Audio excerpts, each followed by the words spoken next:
Security threats in e-business. This video is brought to you by BCIPS IT department to make you understand. There are different kinds of e-business threats. Some are accidental, some are deliberate, and some of them are because of human error. Shri Banarsidas Chandiwala Seva Smarak Trust Society was established in 1952 by Shri Brij Kishan Chandiwala in the memory of his father late Shri Banarsidas Chandiwala. Shri Brij Kishan Chandiwala was a freedom fighter and a close associate of Mahatma Gandhi. He was also the founder member of Bharat Sevak Samaj and Sadachar Samiti. He was honored with a Padma Shri in 1963 for his devotion and contributions in the field of social services. If we talk about the Trust Society, Shri Banarsidas Chandiwala Seva Smarak Trust Society is a registered society under the Societies Registration Act and is located at Chandiwala Estate, Ma Anandmayi Ashram Ma, Kalkaji, New Delhi. It was established in 1952 with a specific mission and a vision. Mission is to provide human services in the field of health and education. Vision is equal treatment and opportunities for all in matters of education and healthcare, irrespective of caste, creed, religion, and to provide quality institutions for the same. Banarsidas Chandiwala Institute of Professional Studies is affiliated to Guru Gobind Singh Indraprastha University, New Delhi. BCIPS offers two programs, MBA and BBA. Admission in MBA through CAT 2019, followed by CMET 2020. CET conducted by GGS IPU only if seats remain vacant after admission through CAT and CMET. Admission in BBA through CET conducted by GGS IPU. Last date of registration for admission in academic session 2020 for Common Entrance Test CET is till 25th May 2020. BCIPS offers 5 specializations: marketing, finance, human resource management, information technology, international business.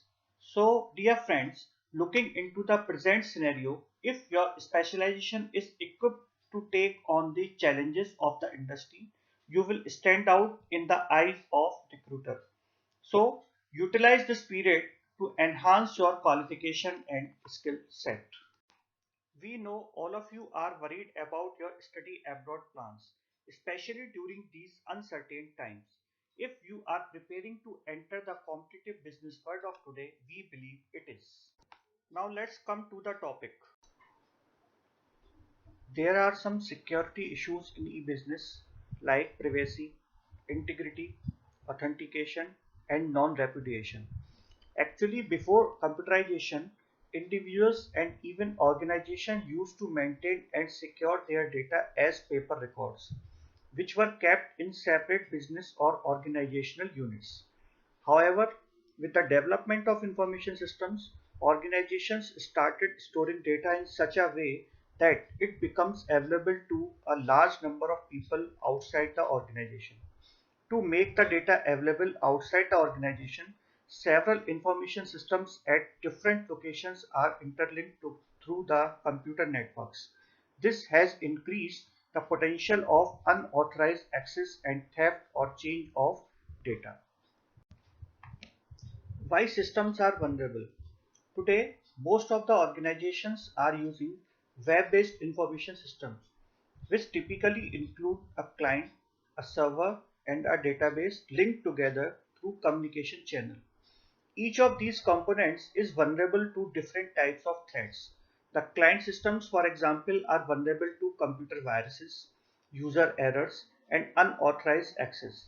Similarly, communication lines are vulnerable to tapping and sniffing. Server is vulnerable to hacking, virus, and denial of services attack. And database is vulnerable to data theft and alteration.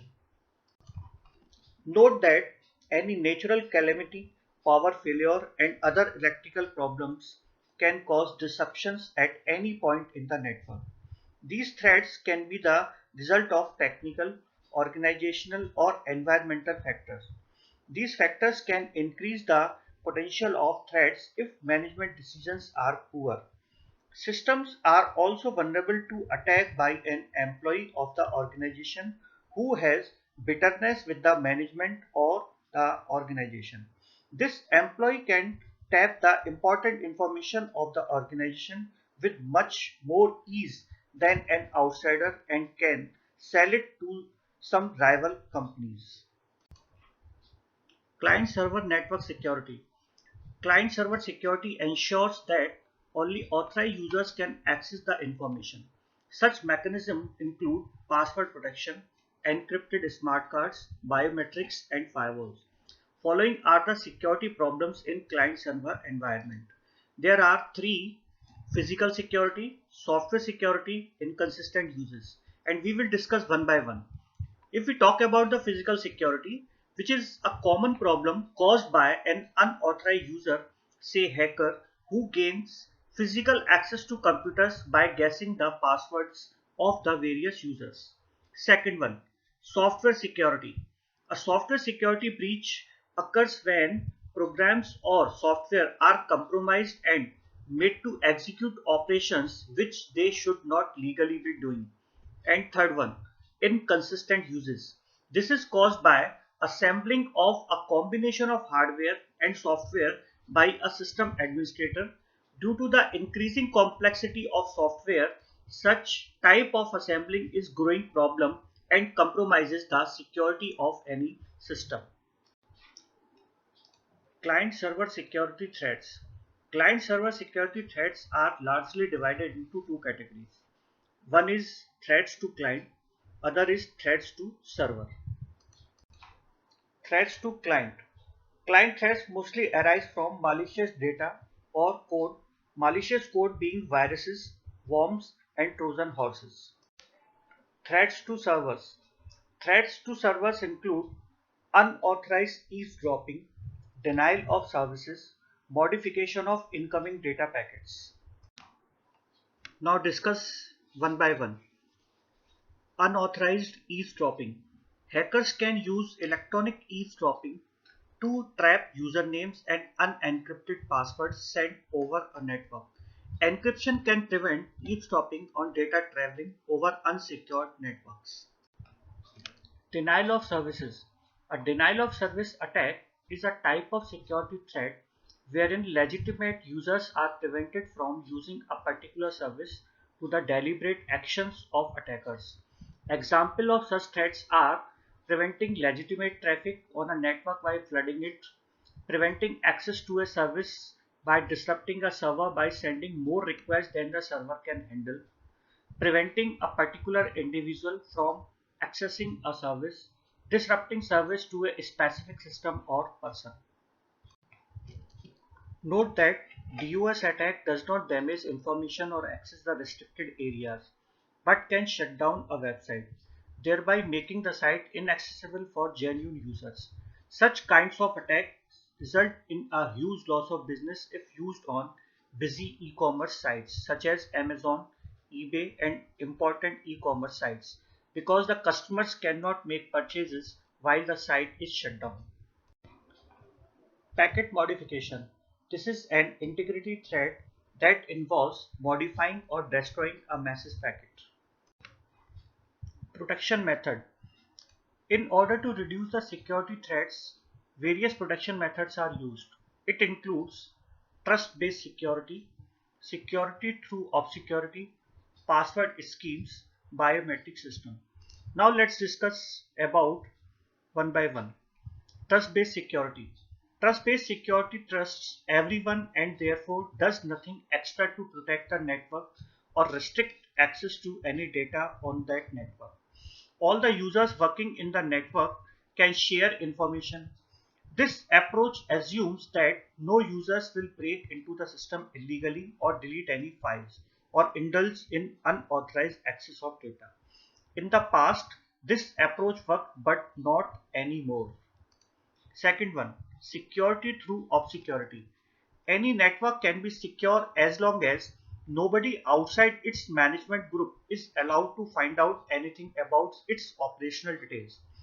This can be done by hiding account password in binary files or scripts so that nobody will ever find them.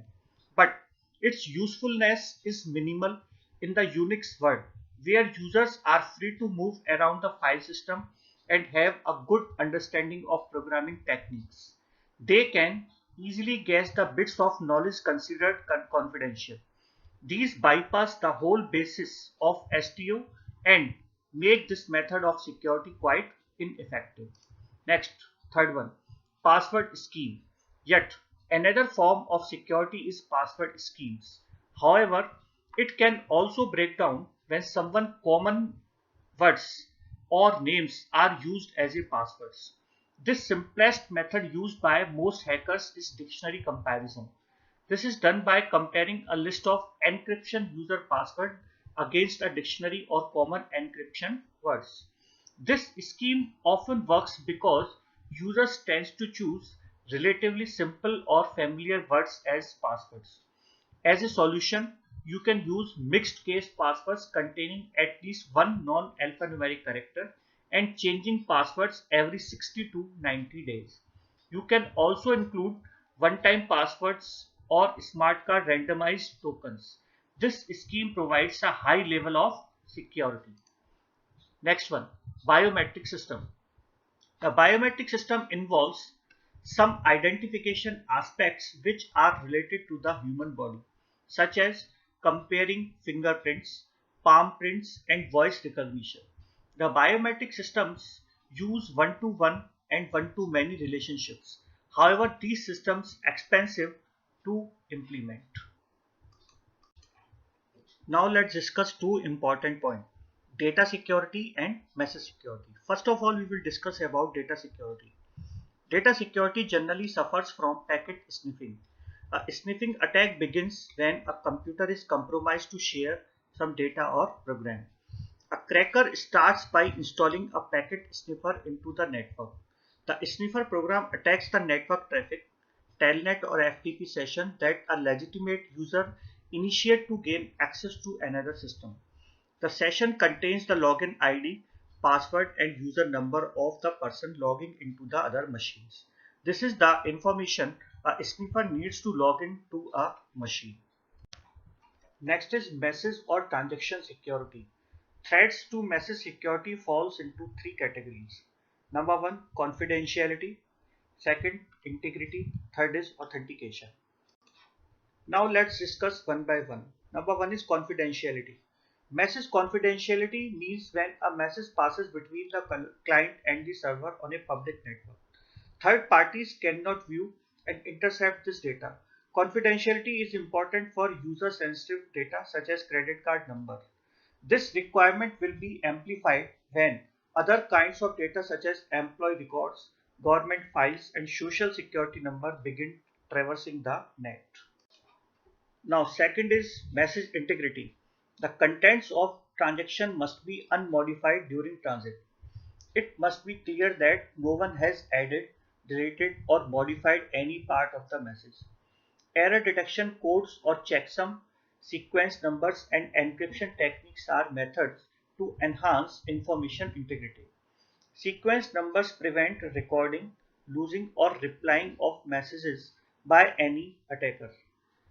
Encryption techniques such as digital signatures can detect any modification of a message. And third one is messenger-sender authentication. In an e-business environment, it is important that clients authenticate themselves to servers, the server authenticate themselves to clients, and the both authenticate themselves to each other. Authentication in e-business basically requires the users to prove his or her identity for each requested service. Third-party authentication services must exist within a distribution network environment where a sender cannot be trusted to identify itself correctly to a receiver. A digital certificate is used for this purpose. If I summarize my topic, actually, with the increase of hacking attacks, worms, viruses, and other networking threats, security is a major problem in today's network. This video is purely for educational purpose. Following are the members of IT department.